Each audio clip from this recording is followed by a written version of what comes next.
Etxebizitza eskuratzeko zailtasunak arazo izaten jarraitzen du Sestaoko bizilagunen artean eta bereziki gazteen artean.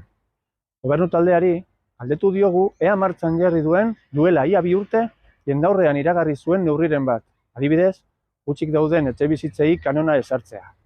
149/2001 dekretuari dagokionez.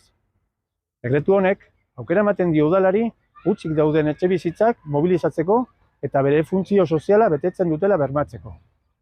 Dekretu horri esker, herrian hutsik dauden etxebizitzen kopuru zehatza aztertu eta zenbatu daitezke erroldako, erregistroetako eta urteko kontsumoetako datuak aztertuz.